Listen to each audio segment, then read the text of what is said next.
Imom Buxoriy hadis ilmini standartlashtirishga katta hissa qo'shgan bo'lib, Sahih al-Buxoriy asari orqali hadislarni to'plash, saralash va tansiflashda fundamental ishni amalga oshirgan.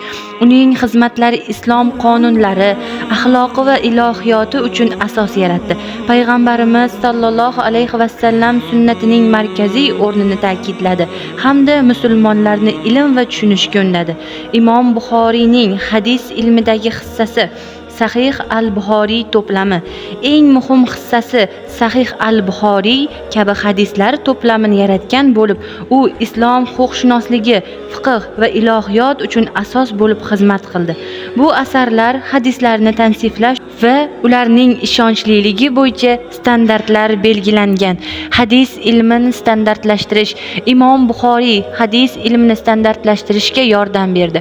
Bu esa hadislarni to'plash, saqlash va ularni tushunish jarayonini tartibga soldi. Sunnatning ahamiyati. U islomda sunnatning, payg'ambarimizning ta'limotlari va amaliyotlari ahamiyatiga urg'u berib, ularning islom e'tiqodida markaziy o'rnini egallashni ta'kidladi. Axloqiy va ilohiy ta'siri.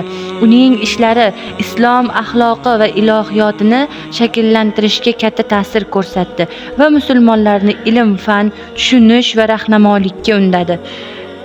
Ilmiy merosi.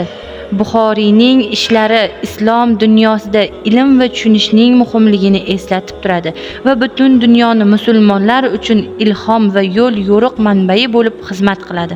Buyuk allomalardan biri mashhur muhaddis Abu Iso Muhammad at-Termiziy hijriy hisobda 209, milodiy hisobda 824-yilda Termizda uncha badavlat bo'lmagan oilada tavallud topdi. Uning yoshlik yillari Termiz shahrida o'tib, dastlabki ma'lumotini ham shu shaharda olgan. Bolaligidan o'ta ziyrakligi, yodlash qobiliyatining kuchliligi va noyob qobiliyati bilan o'z tengqurlaridan ajralib turgan at-Termiziy diniy va dunyoviy fanlarni, ayniqsa hadis ilmini alohida qisig'ish bilan egallagan va bu boradagi o'z bilimlarini muttasil oshirish uchun ko'pgina sharq mamlakatlarini ziyorat qilgan. Jumladan u uzoq yillar Iroqda, Isfaxon, Xuroson, Makka va Madinada yashagan. At-Termiziy qalamiga mansub asarlarning aksariyati bizgacha yetib kelgan.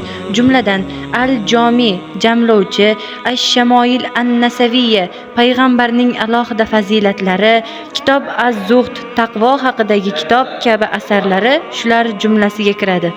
At-Termiziy asarlari ichida eng mashhuri shubhasiz Al-Jomi bo'lib, payg'ambar alayhissalomga doir 6 ta ishonchli hadislar to'plamidan biridir.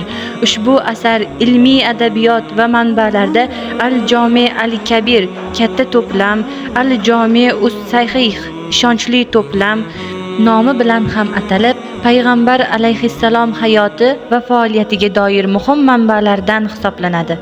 E'tiboringiz uchun rahmat.